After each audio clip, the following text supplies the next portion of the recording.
Good morning. Welcome to a gray Michigan day.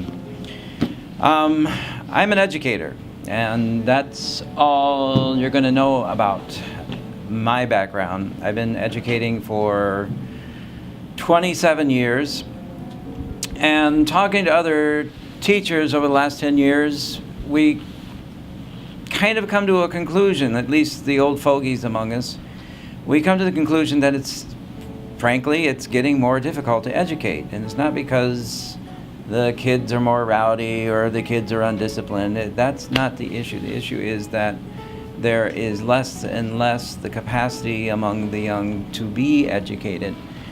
I think education is just it's in a fundamental crisis right now, and we are dealing with methods and methods and methods and methods about how to educate. But in dealing with the methods and the methods and the methods of how to educate, we have ceased to ask the very simple question: what is the purpose of education?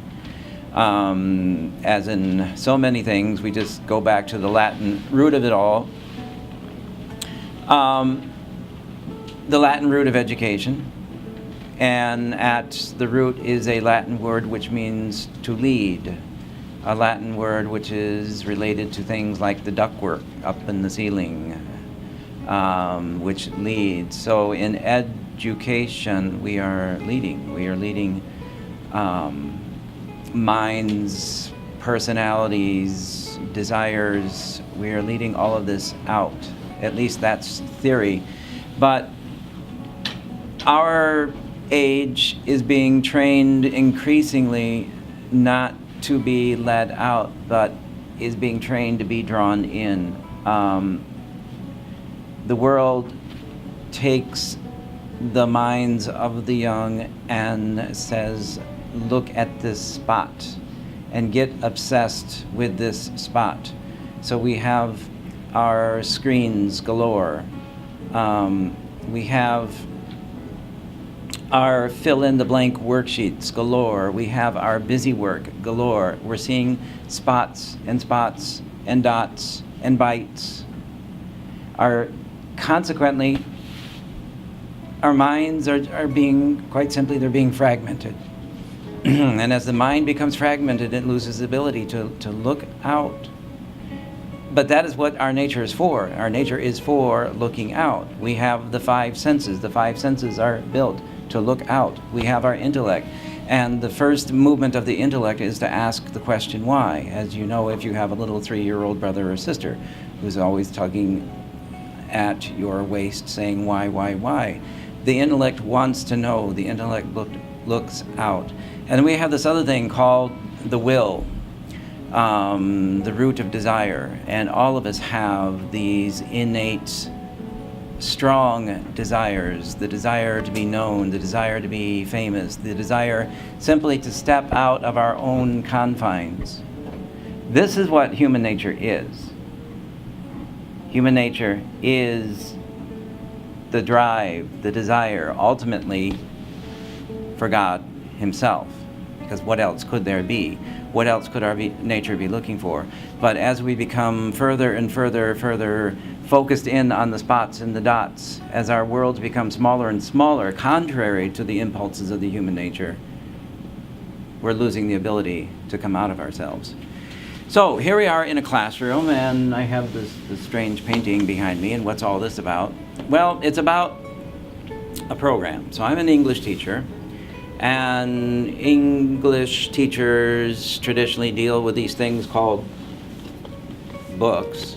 This is a book. And this book is 200 and something pages long, 275 pages long, and it's quite a load to grasp, The Adventures of Huckleberry Finn. And in order to read this, in order to understand it, you have to have a concept of the whole thing. You get your little Kindle or your little whatever this gadget is, and you go page by page by page by page. And even in that, you're not able to take the whole thing and see the whole thing in relationship to itself. which is what literature needs to be doing. We need to see not just page by page by page, we need to see the whole work. We need to see how, in the image of the raft on the river, how in that image we see two people, not just one people, but two people seeking freedom, seeking different kinds of freedom, but finding along the path of the river, finding slavery after slavery after slavery. We have to see these elements of the novel in relationship to each other. Harder and harder to do.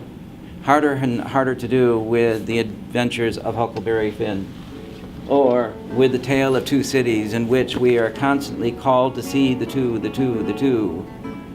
men, the two cities, and ultimately the duality of life or death in this novel. So how do we take those methods of seeing the whole, how do we take them and teach them to students who increasingly are not able to see the whole? Especially when the whole is something large, is something difficult to grasp, something that they have to struggle through. So I thought, well, let's try it with something which at first glance is more or less complete. Let's try it with painting. And in painting we can talk about structure, and we can talk about images, and we can talk about plot line, we can talk about all the elements that we talk about when we're discussing literature. All the elements which we should be talking about when we discuss literature, because when we discuss literature, our ultimate objective should be to take all the elements, the three dimensions of literature, and draw them together into a single understanding. Analysis and synthesis. In painting, we can do this, and again, we can do it kind of at first glance. And I'll just give you a quick example of what I mean, and a quick example of what will be coming in the series of short presentations which will be included in this teaching of art.